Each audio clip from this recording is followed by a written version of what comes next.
तो दोस्तों ना आज हम जानेंगे महाराजा छत्रपति शिवाजी के कुछ रोचक तथ्यों के बारे में। और छत्रपति शिवाजी महाराज को शिवाजी या शिवाजी राजे भोसले के नाम से भी जाना जाता है। उनका जन्म 19 फरवरी 1630 में शिवनेरी दुर्ग जो कि पुणे जुन्नर नगर में शाहजी भोसले की पत्नी जीजाबाई राजमाता जिजाऊ की कोख से हुआ था। वह भारत के महान योद्धा एवं रणनीतिकार थे। इस लेख में छत्रपति शिवाजी महाराज के बारे में कुछ रोचक तथ्यों को जानेंगे।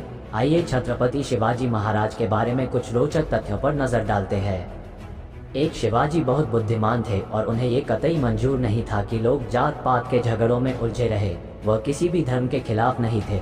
उनका नाम भगवान शिव के नाम से नहीं अपितु एक क्षेत्रीय देवता शिवाई से लिया गया है। 2, उन्होंने एक शक्तिशाली नौसेना का निर्माण किया था, इसलिए उन्हें भारतीय नौसेना के पिता के रूप में जाना जाता है।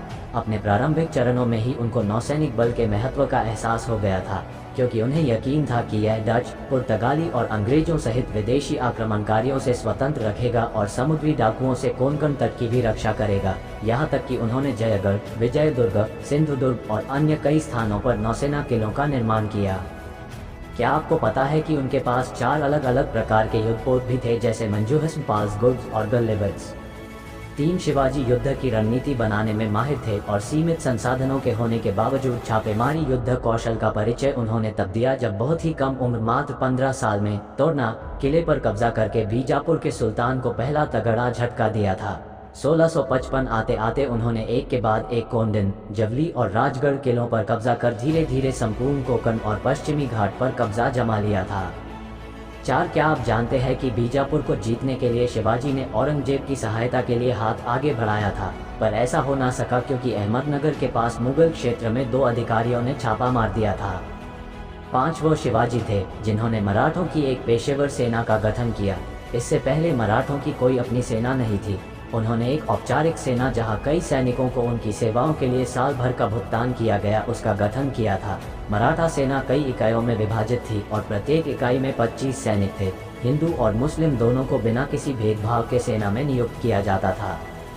6, वो महिलाओं के सम्मान के कट्टर समर्थक थे। शिवाजी ने महिलाओं के खिलाफ दृढ़ता से उन पर हुई हिंसा या उत्पीड़न का विरोध किया था। उन्होंने सैनिकों को सख्त निर्देश दिए थे कि छापा मारते वक्त किसी भी महिला को नुकसान नहीं पहुंचना चाहिए। यहाँ तक कि अगर कोई भी सेना में महिलाओं के अधिकारों का उल्लंघन करते वक्त पकड़ा गया तो गंभीर रूप से उसे दंडित किया जाएगा। 7, पन्हाला किले की घेराबंदी से भागने में शिवाजी कामयाब हुए थे।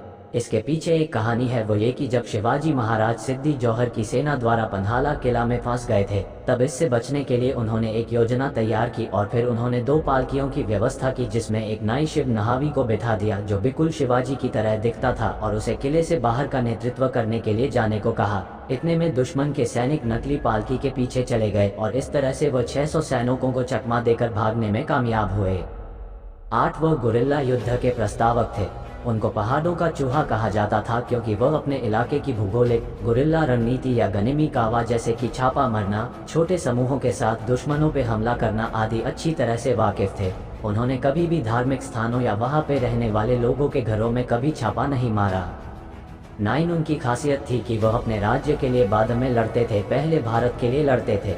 उनका लक्ष्य था निःशुल्क राज्य की स्थापना करना और हमेशा से अपने सैनिकों को प्रेरित करना कि वह भारत के लिए लड़े और विशेष रूप से किसी भी राजा के लिए नहीं। फुल वीडियो देखने के लिए धन्यवाद दोस्तों। वीडियो को लाइक, शेयर और चैनल को सब्सक्राइब करना ना भूले। Support please.